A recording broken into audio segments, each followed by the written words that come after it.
이제 칼빈의 기도론 세 번째 시간입니다. 3권 20장 잘못 기재되어 있네. 3권 20장 7항부터 14항까지인데 맞죠? 8항부터 14항까지 보겠습니다. 기도의 법칙을 배우는 거예요. 자, 칼빈이 제시한 기도의 네 가지 법칙이 있어요. 첫 번째가 뭐죠? 경외. 하나님을 만나는 거니까 하나님을 경외하는 마음으로 가야 된다. 그 다음에 두 번째는 그렇죠, 간절함이라고 표현할 수 있죠. 그러니까 필요를 느끼고 진실하게 하라는 거예요. 그냥 중언부언, 마음에도 없는 하라고 했으니까 한다 하는 식으로 해서는 안 되고, 정말 이름이 거룩히 여김을 받으시오며 이렇게 기도할 것 같으면 정말 하나님의 이름이 거룩히 여김을 받기를 원하는 마음으로 그렇게 간절하게 해야 된다는 거죠. 그래서 그런 마음이 지금 없잖아요. 그래서 회개하라는 거예요. 지금 우리가 구해야 될 것이 얼마나 많아요. 뭐 지금 우리가 죄로부터 벗어나야 되고, 뭐 또 정말 서로 사랑하라는 명령을 지켜야 되고, 뭐 전도해야 되고, 뭐 하여간 쉬지 말고 기도해야 되고, 하여간 기도해야 할 게 너무 많죠. 하나님의 나라를 구해야 되고. 근데 그것에 대해서 지금 필요를 못 느끼고 있잖아요. 그래서 그런 말 자주 하잖아요. 요즘에 기도할 것이 별로 없어서요. 뭐 이렇게 이거 벌써 회개해야 되는 상태예요. 그래서 회개가 필요하다 그랬죠. 그렇게 절실한 마음이 없는 거, 이게 지금 회개해야 될 상태를 보여주는 거예요. 그래서 세 번째 법칙이 뭡니까? 겸손이에요. 겸손. 근데 겸손도요, 이렇게 내가 아무것도 아닌 것을 깨닫고 나의 공로나 내 의를 의지해서 나가는 게 아니라 하나님의 긍휼과 자비만을 의지해서 나가야 되잖아요. 근데 이렇게 되려면 그냥 저절로 되는 게 아니에요. 역시 회개가 있어야 돼요. 그러니까 성경에서 말하는 겸손은 도덕적인 겸양이 아니죠. 하나님 앞에서 내 죄를 깨닫게 됨으로 말미암아서 정말 나의 죄와 무가치함을 인정하고 하나님의 긍휼과 자비를 구하게 되는 게 겸손이잖아요. 그래서 여기에도 역시 회개가 필요해. 그래서 기도에 네 가지 법칙이 있는데 그 중에 두 번째, 세 번째는 다 회개가 들어가 있어요. 회개. 그 다음에 네 번째 법칙이 뭡니까? 확신. 믿음으로 해야 돼요. 내가 무가치하고 내가 죄인이지만 그러니까 난 받을 자격이 없으니까 줄라면 주시고 말라면 마시고 뭐 이렇게 이런 기도는 기도가 아니라 그랬어요. 기도는 확신을 가지고 하는 거예요. 믿음으로 하는 기도만 응답됩니다. 내가 이렇게 자격이 없지만 하나님께서 약속을 주셨잖아요. 믿음으로 하는 거예요. 믿음으로. 자, 이 네 가지 법칙 꼭 기억하시기 바랍니다. 경외의 법칙, 그 다음에 간절함, 그 다음에 겸손, 그 다음에 확신. 자, 오늘은 그 중에 세 번째, 네 번째 법칙을 공부하겠습니다. 자, 셋째 법칙. 나 자신에 대한 모든 신뢰를 버리고 겸손하게 용서를 구함 그랬죠. 8항 봅니다. 오직 하나님의 긍휼을 구함. 세 번째 법칙은 하나님의 임재 속에 나아가 기도하는 사람은 온갖 헛된 망상을 버리고 자기 자신이 가치 있는 존재라는 생각을 모두 버려야 한다는 것이다. 자기 자신에 대한 신뢰를 버리고 하나님께 영광을 돌려야 한다는 것이다. 자, 하나님께 나갈 때 나도 모르는 사이에 이번 주에는 내가 기도를 한 번도 안 빼먹고 했어. 이번 주에는 말씀을 내가 계속 들었어. 뭔가 좀 따뜻하죠. 그걸 의지해 나가는 거예요. 내가 요즘에 얼마나 내가 하나님을 위해서 열심히 일하고 헌신하고 지난주에 헌금도 몽땅 드리고 그러니까 하나님이 기도 잘 들어주실 거야. 이런 마음을 가져서는 된다 안 된다? 안 된다는 거죠. 하나님의 긍휼과 자비를 구해야 된다 그랬어요. 자, 긍휼은 누구한테 필요하죠? 자비는 누구한테 필요하죠? 자격 없는 사람한테 필요해요.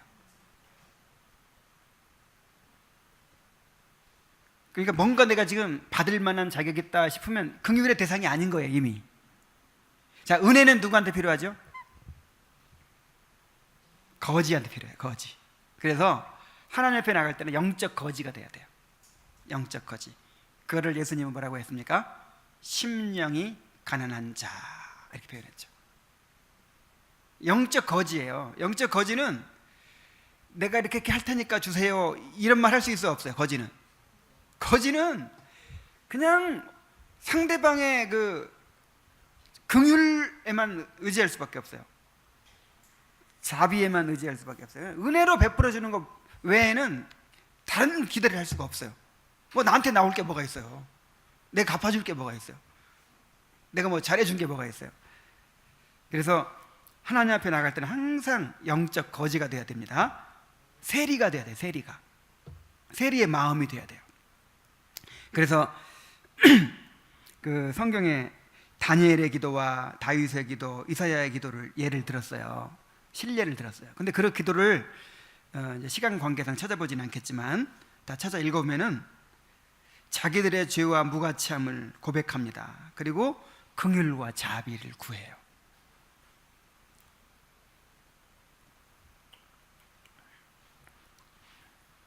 그들은 확신을 가지고 기도하죠.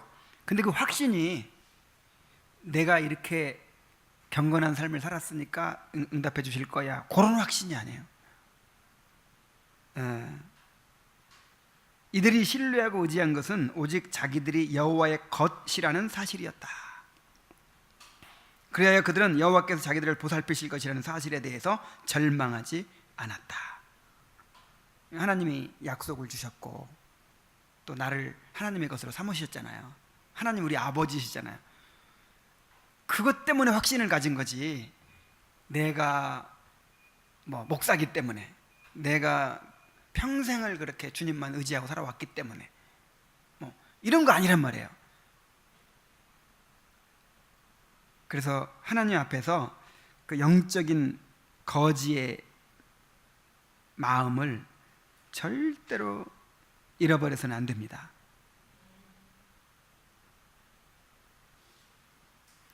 자, 그런데 이러한 겸손은 어디서부터 온다고요?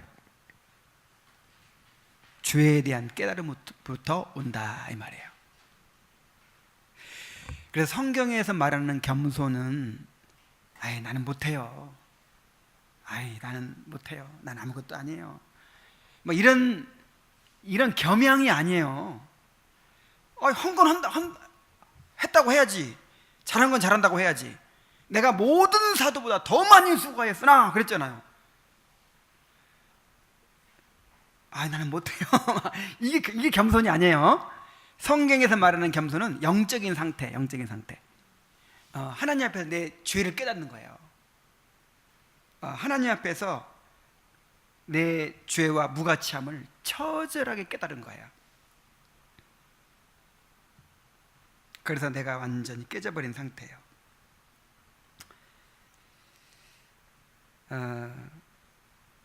그래서 구항에 죄사함을 위한 간구의 중요성이 이제 이야기가 되죠. 요컨대 자신이 지은 죄가를 겸손히 진정으로 고백하며 죄 용서를 구하는 일이 올바른 기도의 준비요 또한 시작이라는 것이다. 아무리 거룩한 사람일지라도 하나님과 화목되어 있지 않은 이상 하나님께 그 무엇도 얻기를 바랄 수가 없다. 여기서 지금 하나님과 화목되어 있지 않은 이상, 이 말은 그 신분적인 말이 아니라 그 상태를 얘기한 거예요. 이미 화목돼 있죠. 신분적으로는, 이 법적으로 신분적으로는 이미 아버지와 아들 관계가 돼 있고 화목돼 있지만 이제 우리가 그 죄를 지으면 그걸 못 누리잖아요. 그 아버지와 아들의 그 관계, 호적 관계는 안 변해. 그러나 아버지 호주머니에 돈 훔쳐가지고 쓰고 온 아들은 어때요? 아버지 무섭죠? 아버지한테 못 나가죠. 자기 방으로 들어가고. 자, 제가 경험담입니다. 어렸을 때 그런 적이 있어요. 그러니까 먼저 뭐부터 해야 돼요? 화목해야죠. 죄를 고백하고 아버지와 그 화목한 관계를 회복하고, 그 다음에 이제 용돈 주세요 할 수가 있는 거예요. 그 다음에. 그래서 칼빈은 어떤 표현을 썼냐면 이렇게 회개하는 것이 기도의 문을 여는 열쇠다 그랬어요. 기도의 문을 여는 열쇠. 그러니까 사실 우리가 죄가 막 지배할 때가 많잖아요. 완고해지고 참 우리 육신의 생각으로 가득하고 참 막 그럴 때 먼저 뭐부터 해야 되겠어요? 회개부터 해야죠. 다윗의 기도를 보면 날마다 그날 지은 죄들을 하나님 앞에 내어놓는 것만으로 안 되고 오래전에 망각 속에 사라져버린 것 같은 죄들까지도 하나님 앞에 내어놓아야 한다는 사실을 발견할 수 있다. 여호와여, 내 젊은 시절의 죄와 허물을 기억하지 마시고 주의 인자하심을 따라 주께서 나를 기억하시되 주의 선하심으로 하옵소서. 나의 곤고와 환난을 보시고 내 모든 죄를 사하소서.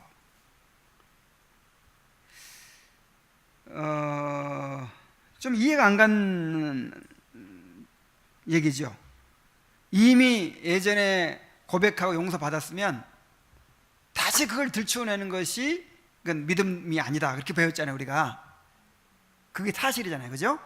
근데 옛날에 지었던 죄를 끄집어내가지고 또 그거를 회개한단 말이에요. 그럼 그 전에 용서 못 받았다는 얘기인가요? 여기서 진짜 회개가 뭔지를 발견할 수 있어요. 여러분, 회개가 뭐죠? 회개가 하나님, 내가 오늘 누구 미워했습니다, 용서해 주세요. 내가 누구한테 화냈습니다, 용서해 주세요. 내가 기도하지 않았습니다, 용서해 주세요. 요게 회개가 아니에요. 여러분, 요건 우리의 본질적인 죄가 아니고 죄의 열매들이에요. 말하자면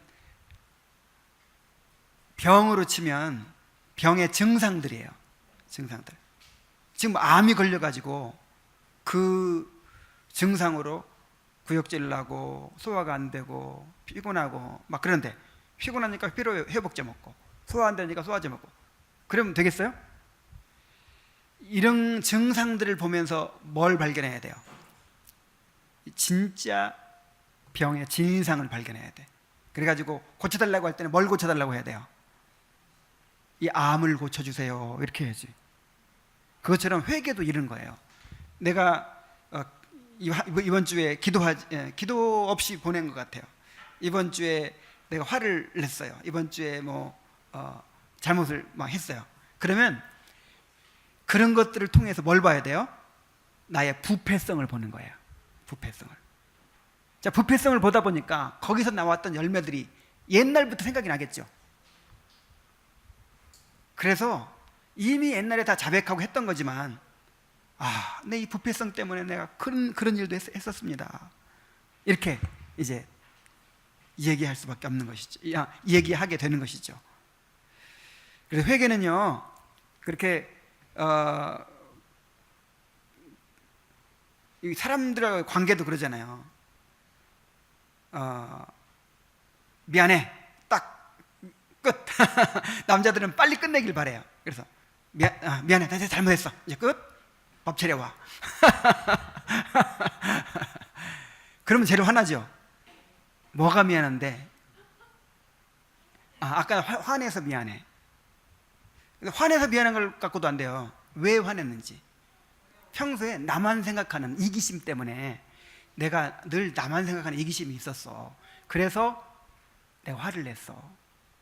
자, 요게 좀 진지한 회개예요, 그죠? 진지한 사과예요. 이런 식으로 하나님 앞에서도 그런 죄의 열매만 딸랑, 내가 거짓말한 거 용서해 주세요, 화낸 거 용서해, 이게 아니라 그 화낸 걸 통해 내 이 부패성을 보는 거예요.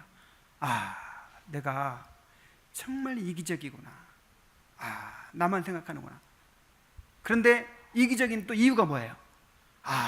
내가 하나님을 나의 즐거움으로 삼지 못하고 있구나. 하나님보다 내가 다른 것들로 나를 채우려고 하는구나. 내가 정말 하나님을 의지하지 않고 살아가고 있구나. 이런 거를 깨달으면서 회개해야 되는 거예요. 그게 진짜 회개입니다. 그러다 보니까 젊은 시절의 허물까지도 다 생각이 나는 거예요.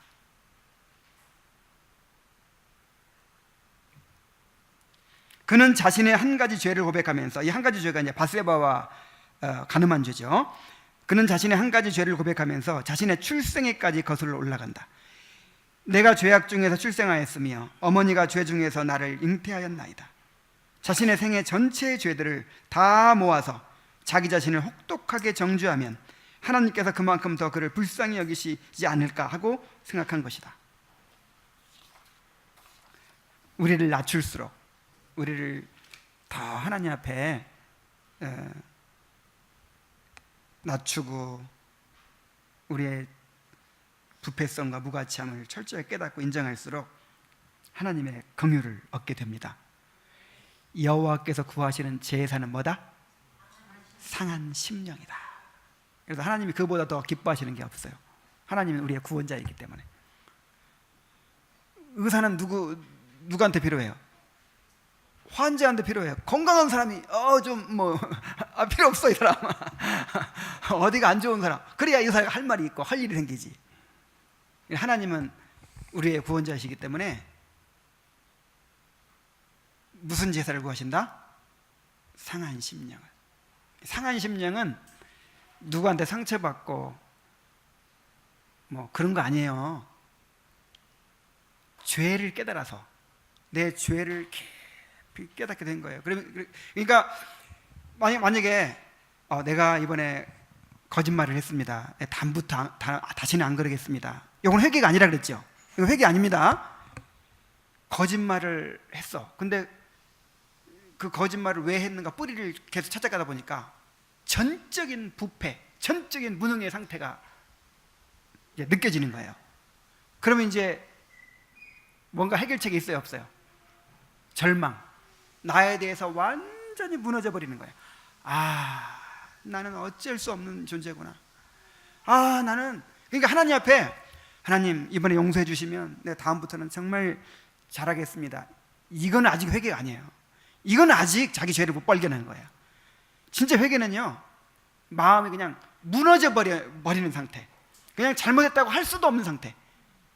그러니까 어렸을 때는 엄마 다음부터 안 그럴게요, 잘못해, 이렇게 하는데 나중에 이제 좀 철이 들어가지고 내가 이제 그 엄마의 기대에 엄마를 절대로 이렇게 내가 마음 다시 먹는다고 해도 그렇게 할 수 없는 존재라는 걸 깨닫죠.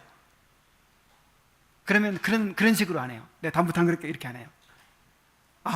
정말 내가 이런 존재라고. 그리고 자기를 인정하게 되죠.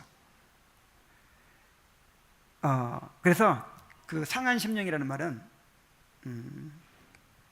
broken heart, 그냥 깨져버린, 그냥 잘게 부수어진 그런 마음, 그냥 무너져버린 마음이란 뜻이에요. 완전히 그냥 산산조각이 난 그런 심정이 되보셨습니까? 그런 심정으로 정말 그럴 때 하나님께서 은혜를 베푸시는 거예요.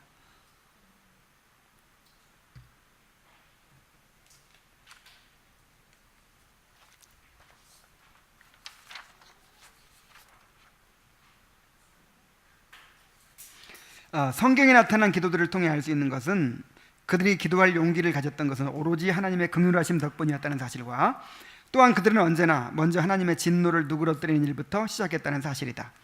양심적으로 자기를 살피면 사람은 감히 하나님 앞에 자기의 사정을 아뢰릴 생각조차 할 수가 없다.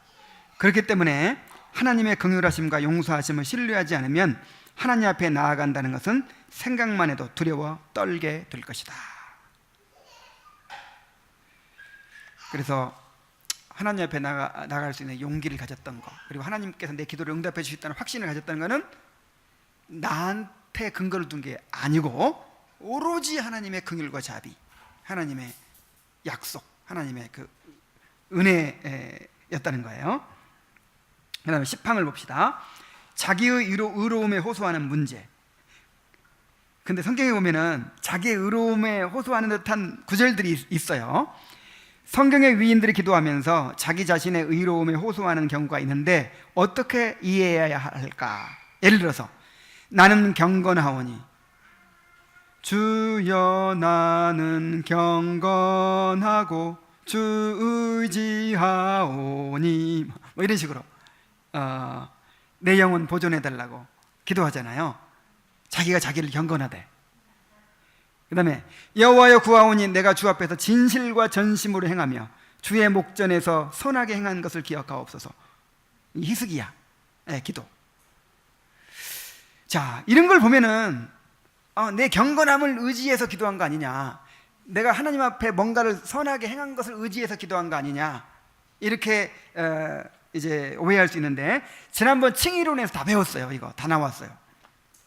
그러나 이런 표현을 쓰는 것은 그들의 의도는 자기들이 중생으로 말미암아 하나님의 은혜를 받는 성도요 하나님의 자녀들이 되었음을 말하고자 하는 것이다. 우리의 선행도 하나님의 선물이라고 그랬죠. 나는 하나님이 값없이 은혜로 구원해 준 사람 아닙니까? 그래서 이렇게 행하게 하신 그런 사람이 아닙니까? 이런 거죠. 그러니까 내 선행을 이렇게 내세워서 요것 때문에 들어주십시오, 그게 아니라 하나님께서 나에게 이렇게 은혜를 베풀어 주셨지 않습니까? 나는 하나님의 은혜로 살아가는 성도가 아닙니까? 하나님의 은혜에 의지하여 기도하는 내용을 이렇게 표현한 거예요.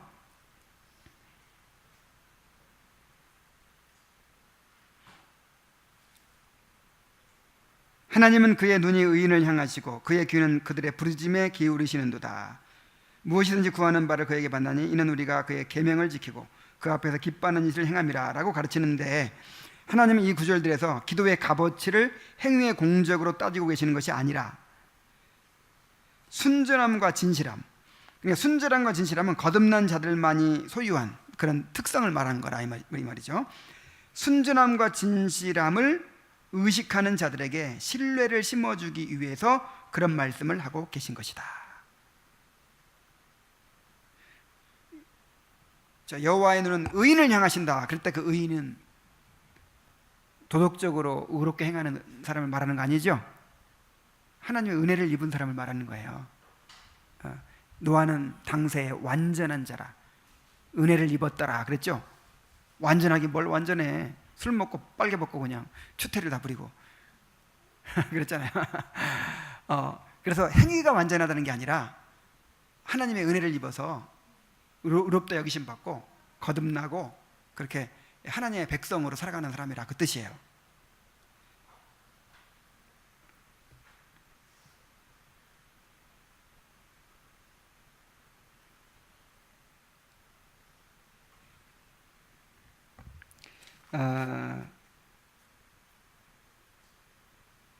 그래서 이제 칼빈이 더 설명을 합니다. 하나님 앞에서 의인과 죄인은 그런 어떤 상태를 말하는 게 아니라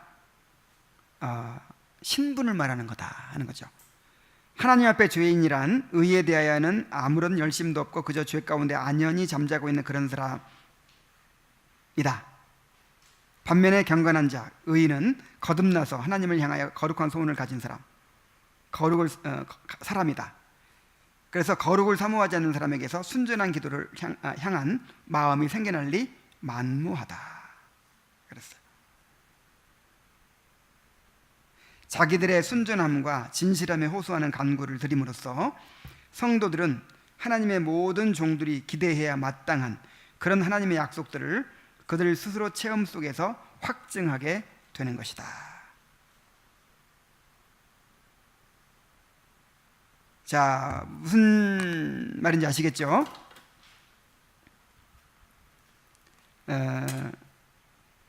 나는 경건하오니 내 영혼을 보존하소서. 내가 주의 목전에서 선하게 행한 것을 기억하옵소서 할 때 그것은 내 선행을 의지하는 표현이 아니라 내가 이렇게 하나님의 은혜를 입은 사람이라는 뜻으로 이렇게 한 얘기란 말이에요. 자, 네 번째 법칙, 확실한 소망을 가지고 기도함. 확신을 가지고 기도해야 하란 말이에요. 이 하나님께서 내 기도를 들어주신다는 확신을 가지고 믿음으로 기도해야 된다는 것이죠. 11항을 봅니다. 회개와 믿음, 그리고 두려움과 확신.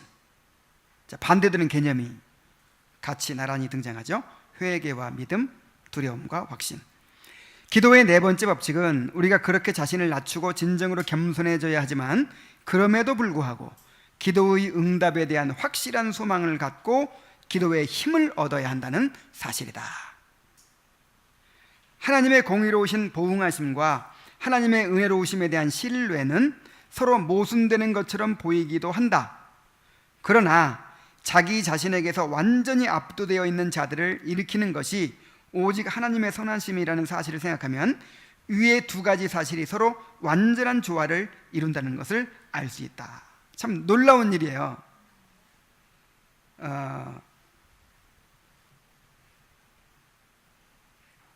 회개는 뭐예요? 내 죄를 깨닫고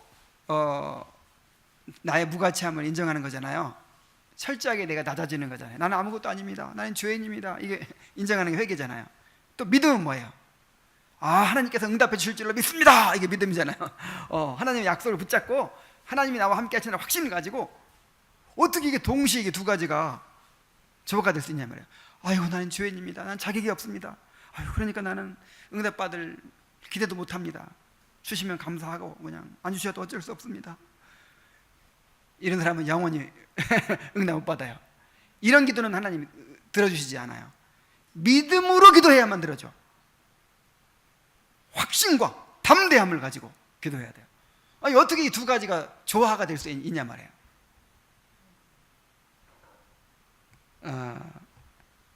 그런데 인간의 끝은 하나님의 시작인 거예요. 인간이 이렇게 철저하게 자기가 깨져버릴 때 그때 하나님이 역사하십니다. 그래서 회개와 믿음은 서로 뗄 수 없는 관계로 연합되어 있어서 언제나 함께 나아가는 것이다 그랬어요. 그러니까 진짜 회개했다면 뭐가 생겨야 돼요? 믿음이 생겨야 돼요. 회개했는데 믿음이 안 생겨. 그러면 아직 회개가 철저하게 안 된 거죠. 반대도 마찬가지예요. 믿음이 있다는 것은 뭘 했다는 거예요? 회개가 있다는 거예요. 회개가. 근데 믿음이 있다고 하는데 회개가 없어 보니까 돌이키질 않아.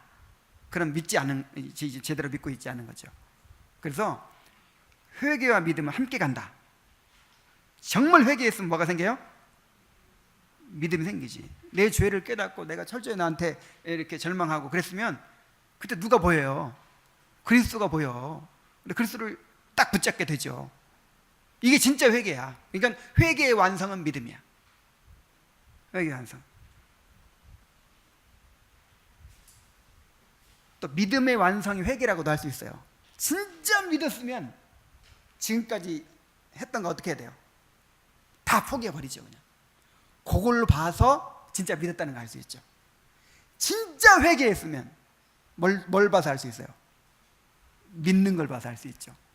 그래서 함께 가는 겁니다. 따로 있을 수가 없어요. 그런데 회개는 두려움을 자아내고 믿음은 기쁨이 생기게 하는 것이다. 그래서 하나님 믿는 사람들은요, 울다가 웃는 사람들이에요. 동시에 울면서 동시에 웃어요. 떨며 즐거워하는 사람들이에요. 떨며 즐거워할지다. 어떻게 이게 서로 조화되죠? 이거 거듭난 사람들은 조화가 된다는 거예요. 근데 거듭난 생명이 없는 사람은 그냥 두려워하든지 아니면 눈에 뵈는 게 없어가지고 그냥 간땡이 부어가지고 두려운 게 하나도 없어. 저희 하나님이 나 함께 하신대. 자기는 구원 받았대. 그냥 두려운 거 하나도 없어. 한쪽으로밖에 갈 수가 없어요. 근데 진짜 거듭난 사람은, 하나님을 만난 사람은요, 경외도 있어. 두려워. 근데 동시에 어때요? 즐거워요. 떨며 즐거워할지다. 죄를 깨닫고 내 무가치함을 나에 대한 절망해. 근데 또 하나님을 바라보면서 확신을 가져요. 또 회개와 믿음이 동시에 있어. 두려움과 즐거움이 동시에 있어요.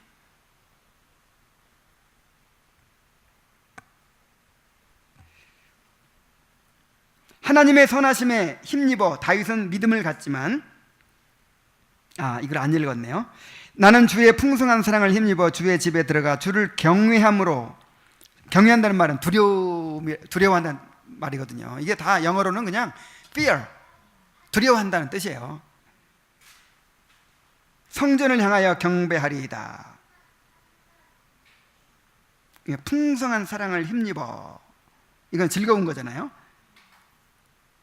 근데 또 경외함으로 라는 말이 나오죠. 하나님의 선하심에 힘입어 다윗은 믿음을 갖지만 동시에 두려움이 함께 있는 것이다. 하나님의 위엄이 우리로 하여금 경외하지 않을 수 없도록 할 뿐 아니라 우리 자신의 무가치함이 모든 교만과 자신감을 없애고 우리를 두려움 가운데 있게 만들기 때문이다. 그래서 떨며 즐거워할지어다.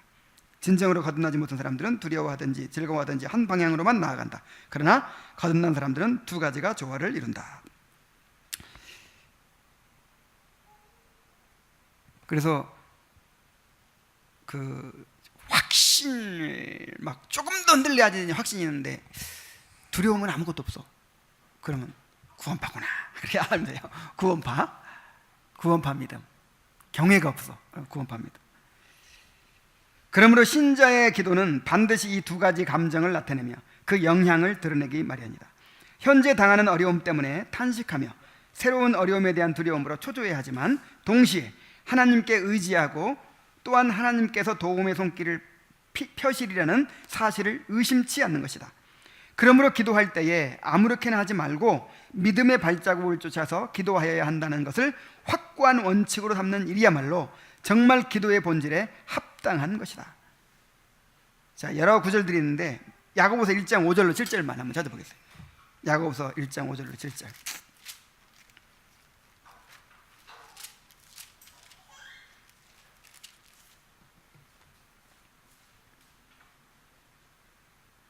너희 중에 누가 지혜가 부족하거든 모든 사람에게 후히 주시고 꾸짖지 아니하시는 하나님께 구하라. 그리하면 주시리라. 오직 믿음으로 구하고 조금도 의심하지 말라. 의심하는 자는 마치 바람에 밀려 이동하는 바닷물결 같으니 이런 사람은 무엇이든지 주께 얻기를 생각하지 말라. 두 마음을 품어 모든 일에 정함이 없는 자로다. 기도하면서 하나님이 이 기도를 들어주실까? 정말 이 문제에 대해서 책임져 주실까? 이렇게 의심하면서 반신반의하면서 이렇게 기도하는 기도는요, 이건 하나님이 안 받으세요. 확신을 가지고 하나님께서 반드시 내 기도를 들으시고 이 기도에 응답하실 거야, 하나님이 책임지실 거야 하는 확신을 가지고 기도해야 됩니다. 확신을 가지고. 자, 근데 이 말은 내가 기도한 대로 그대로 이루어준다는 그런 거하고는 또 좀 다르죠. 내가 지금 뭐 집을 달라고 구하고 있는데 그대로 주시지 않을 수 있죠. 그러나 다른 방법으로 하나님께서 그 기도에 응답하시고 돌보십니다. 우리의 기도에 반드시 응답하십니다. 꼭 그 방법, 내가 원하는 방법이 아니더라도 하나님은 반드시 응답하신다는, 하나님께 책임지신다는 확신을 가지는 거죠.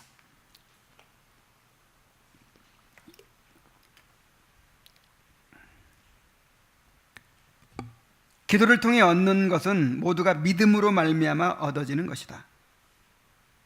복음 선포를 통해서 하나님의 긍휼하심과 기뻐하시는 뜻을 깨닫고 충분히 납득하여 받아들인 사람들 이외에는 어느 누구의 간구도 들으시지 않는다는 사실을 분명하게 지시하고 있는 것이다.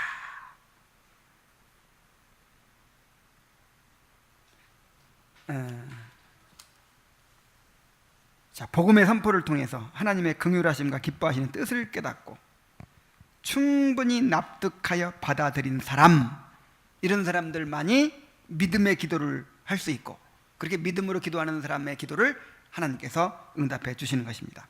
자, 12항 봅니다. 담대한 확신이 필요함. 다음과 같은 기도를 한다면 어떨까? 참, 얼마나 참 자상한지 한번 보세요. 오 주여, 주께서 제 간구를 들으실지 듣지 않으실지 정말 의심스럽사옵니다. 그러나 제 마음에 근심이 가득하여 주께로 나아가오니 제 기도를 들으실 가치가 있다고 여기시면 저를 도와주소서. 자, 성경에 나타나 있는 성도들의 기도 가운데 이런 식의 기도는 하나도 없다. 성령께서는 그렇게 기도하라고 가르치시지 않는다. 오히려 우리가 긍휼하심을 받고 때를 따라 돕는 은혜를 얻기 위하여 은혜의 보좌 앞에 담대히 나아갈 것이니라고 말씀하며 그를 믿음으로 말미암아 담대함과 하나님께 당당히 나아감을 얻느니라고 가르치고 있다. 담대함과 당당히 나아간다는 말은 너무 하나님이 내 기도 응답해 주실 것을 확신하는 거예요. 그냥 틀림없어요. 뭐 내 말을 들으셔. 하나님이 확신이 있어. 확신. 이것이 기도입니다. 그러니까 이방인의 기도와 우리 그리스도인의 기도와 다른 점이 바로 그거죠. 이방인의 기도는 이 고사 떡을 이 돼지가리를 받아 먹은 저 우상이 어떻게 생긴지도 모르죠. 우리는 도대체 이 기도를 들어줄지 안 들어줄지 알 수 있어요, 없어요? 몰라요. 그러니까 일단 정성을 다 들여보는 거야. 막 정성을 막 들이다 보면 그것이 하늘에 사무쳐 가지고 뭐 주든 말든 하겠지. 뭔가 효용은 있겠지. 막연한 기대. 이게 이방인의 기도예요. 그러나 그리스도인의 기도는 아버지를 향한 아들의 간구예요. 그래서 아빠가 아들의 말 안 들어요? 아빠 하고 우리 하군이가 가면 안 들어줘? 울면서 하군이가 울면서 아빠한테 막 달려가면 그거 외면하는 아빠가 어디 있겠어요?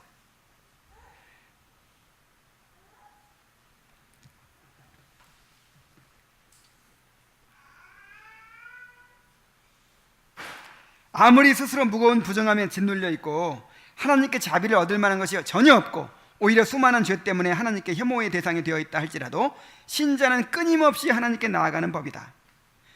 순전한 기도는 오히려 우리의 죄가를 고백하며 하나님 앞에 우리의 슬픔을 토로하며 마치 자녀가 그 부모에게 하듯 친밀하게 우리의 필요를 내어놓는 것이다. 아니, 우리의 죄악이 무한히 많이 쌓여 있는 만큼 기도로 하나님 앞에 나아갈 마음이 더 크게 생겨나는 법이다. 그리고 자기의 죄를 많이 깨달으면 깨달을수록 기도가 잘 돼요, 안 돼요? 잘 되죠. 기도거리가 생기는 거예요. 기도거리가. 그냥 자기 죄를 인식을 못하고 깨닫지 못하니까 그게 제일 골치 아픈 상태예요. 지금 정말 이 죄는 있어. 그래서 완고해지고 굳어지고 기도가 안 나오고 이게 벌써 죄에 지금 사로잡혀 있다는 뜻이거든요. 근데 크게 뭐 잘못한 것이 없는 거예요. 지금 겉으로 드러난 자범죄가 없는 거야. 그러니까 내 죄를 못 깨닫고 회개할 필요도 별로 못 느끼고 있고, 이런 사람 아주 골치 아픈 사람입니다. 이거 암 걸렸는데 말기 될 때까지 증상이 안 나타난 사람하고 똑같아요. 그래서 내 죄를 깨닫고 인식하고 내 무가치함과 내 죄에 대해서, 부패성에 대해서 깊이 깨달아서 정말 상한 심령이 된 상태, 이런 사람들은요 정말 기도하게 돼요. 더 확신을 가지고 기도하게 돼요. 그래서 하나님의 사랑을, 긍휼을 경험하게 돼요.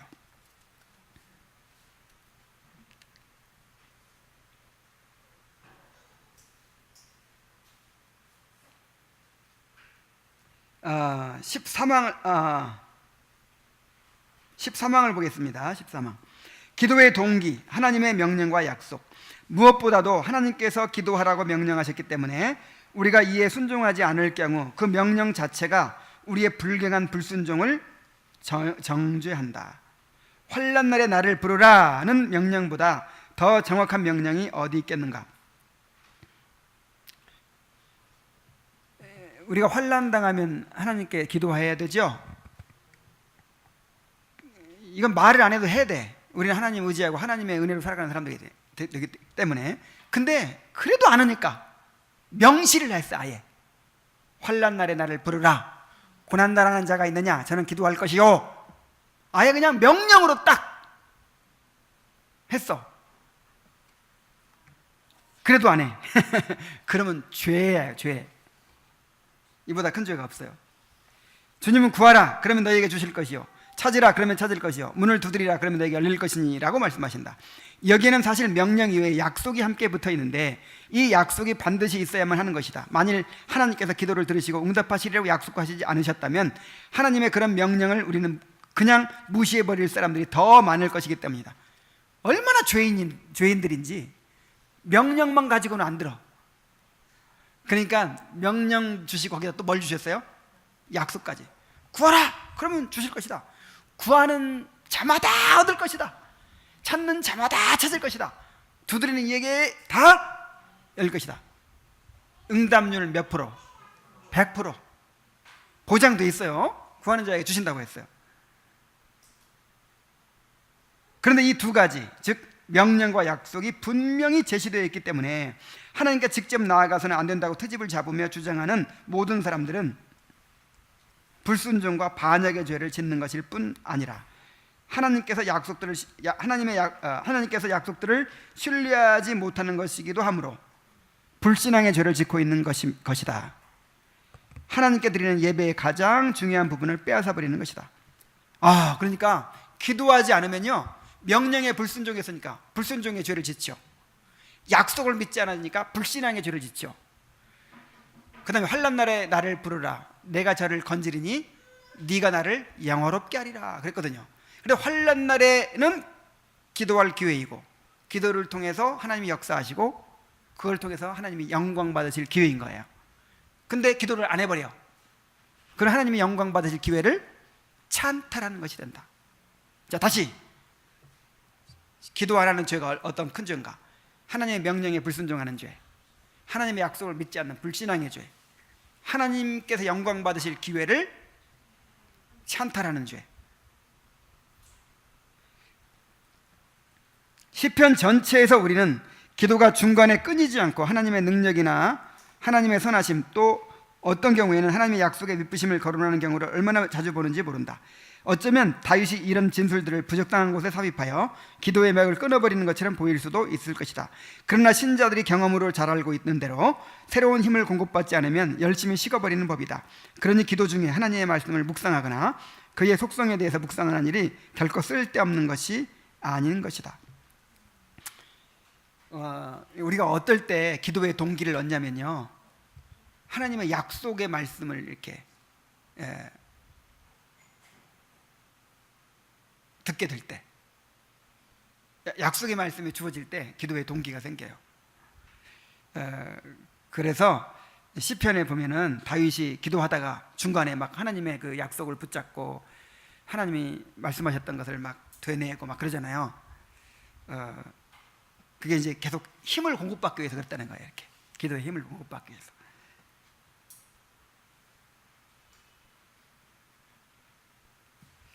자, 14항구입니다. 약속을 의지하여 기도함. 자, 이 말씀들이 우리의 귀에 항상 쟁쟁하게 울리도록 해야겠다. 자, 이 말씀들이 우리의 귀에 항상 쟁쟁하게 울리도록 해야겠다. 여호와께서는 자기에게 간구하는 모든 자, 곧 진실하게 간구하는 모든 자에게 가까이 하시는도다. 하나님께서는 우리의 기도에 귀를 기울이신다고 선포하며 또한 우리의 염려를 그에게 내어놓는 그것을 아름다운 희생제사의 향기만큼 즐겁게 받으신다는 말씀들도 마찬가지로 귀에 쟁쟁하게 울리도록 하자. 그리고 다윗이 이렇게 기도하죠. 만군의 여호와 이스라엘의 하나님이여, 주의 종의 귀를 여시고 이르시기를 내가 너를 위하여 집을 세우리라 하셨으므로 주의 종이 이 기도로 구할 마음이 생겼나이다. 주님이 먼저 말씀하시니까 기도할 마음이 생기는 거예요. 주 여호와여, 오직 주는 하나님이시며 주의 말씀이 참되시니이다. 주께서 이 좋은 것을 종에게 말씀하셨사오니 주의 종의 집이 영원히 복을 받게 하옵소서.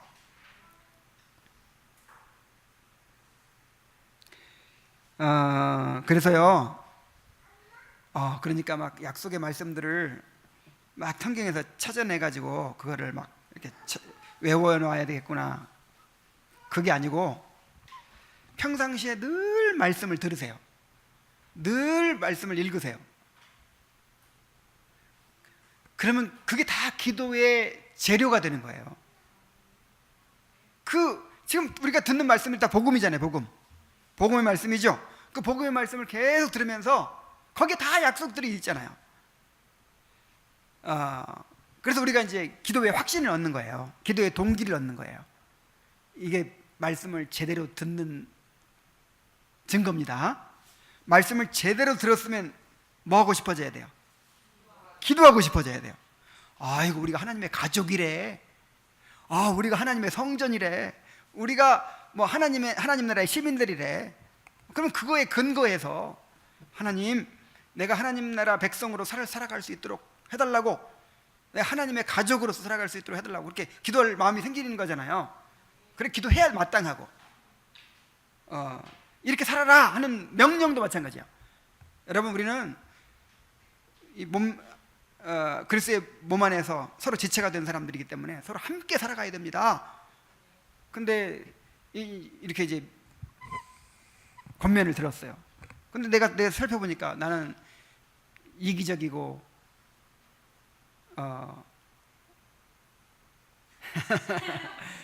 나만 아는 사람이고 내 죄가 너무 많아요. 그러면 이제 기도할 내용이 생긴 거예요. 하나님, 정말 함께 살아가는 것이 그리스도의 삶이라고 했는데 나는 함께 살아가는 법을 배우지 못했습니다. 내가 너무 이기적이고 개인주의 성향이 너무 강하고 혼자 있는 것이 좋고 그냥 남 섞이기 싫고 이것이 죄라는 걸 깨달았습니다. 용서해 주시옵소서. 그리고 내가 그렇게 이제 다가갈 수 있도록, 사람들을 받아들일 수 있도록 용기를 주시옵소서. 이렇게 말씀이 다 기도로 연결돼야 되네요. 기도로. 그래서 기도가 잘 되려면 어떻게 해야 된다고요? 계속 말씀을 들으시기 바랍니다.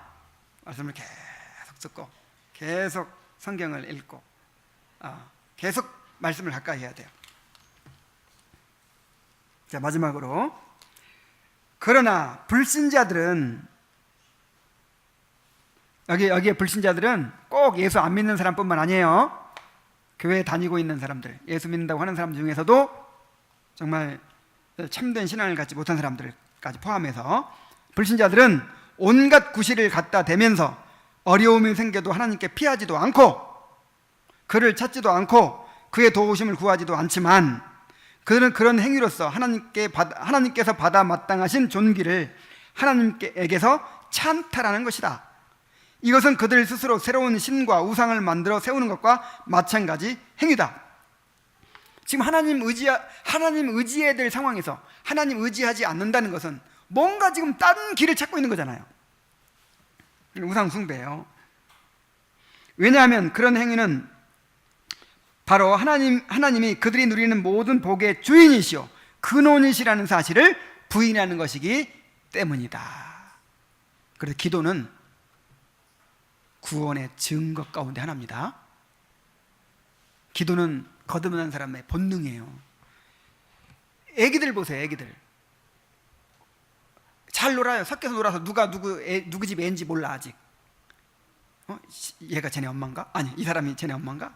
이 사람이 쟤네 아빠인가? 아직 몰라. 근데 어디 발등이라도 어디 한번 다쳐보세요. 어디 피라도 나보세요. 그럼 누구한테 달려가요? 막 엄마한테 달려가죠. 이분이 엄마구나. 알아요.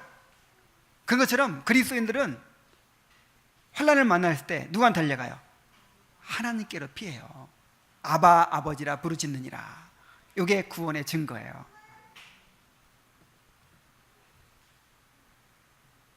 그래서 여러분 꼭 기억하시기 바랍니다. 우리가 평상시에도 별일 없을 때에도요, 지금 우리는 그냥 요즘에는 뭐 기도할 것이 별로 없는 것 같아. 요즘에는 뭐 너무 참 탄탄대로 같아. 아이고, 무슨 말씀을 하십니까? 지금 하나님이 그냥 다 떠받치고 있기 때문에 그래요. 얼마나 아슬아슬하게 살아가고 있는지 지금 몰라요. 지금 마귀가 막 역사하고 있지. 그냥 우리를 시험하고 있지. 막 죄가 우리 안에서 있지. 세상이 막 우리를 유혹하지. 온갖 사고와 범죄와 이 세상에 얼마나 끔찍한 세상 속에 살고 있는지 우리 몰라요. 그래서 우리가 기도해야 될 것이 너무 많아요. 그래서 기도의 필요성을 못 느끼고 있다는 것 자체가 죄라는 거예요. 그래서 그럴 때 두 번째 법칙에 그게 있죠. 필요성을 느끼고 진실하게 간절하게 해야 된다. 그게 안 되고 있으면 뭐부터 해라? 회개부터 해라. 회개부터. 그래서 말씀 묵상하고 회개하고 그러면 진짜 기도할 것이 엄청나게 많다는 걸 알 수 있어요. 자, 그렇게 평상시에도 쉬지 말고 기도해야 되는데 안 해. 그러니까 이제 하나님께 기도할 기회를 주시는 거예요. 환난을 주시는 거예요. 고난을 주시는 거예요. 그래서 어떤 고난이든 어떤 환난이든 아니 어떤 마음의 부담이든 어떤 고민이든 생기면 어떻게 알아야 돼요? 우리가 아, 기도하라고 하시는구나, 이렇게 알아야 됩니다. 그래도 안 해. 그럼 뭐라고 그랬어요? 그러면 교만한 것이고 우상, 뭔가 지금 하나님을 자기의 그 시편 강해 때 그랬잖아요. 왜 피한다고 그랬어요? 주는 나의 주님이시오니 주밖에 나의 복이 없나이다. 이런 사람만 피하는 거예요. 그러니까 주를 나의 복으로 여기지 않고 있는 사람이에요. 주께로 안 피하는 사람은. 그래서 불신앙의 죄를 짓는 것이고 불순종의 죄를 짓는 것이고 우상 숭배에 빠져 있는 것이고 하나님께서 영광 받으실 기회를 빼앗고 있는 것이고 기도하지 않는 죄가 이렇게 큰 거예요. 그래서 조금만 어려움이 생겨도 조금 마음의 부담이 있어도 정말 하나님께 나아가서 정말 하나님께 마음을 토하고 하나님의 긍휼과 자비를 구하는 그런 성도들 되시기 바랍니다. 기도하겠습니다. 하나님 아버지, 우리가 기도하지 않았던 것을 용서해 주시옵소서. 이것은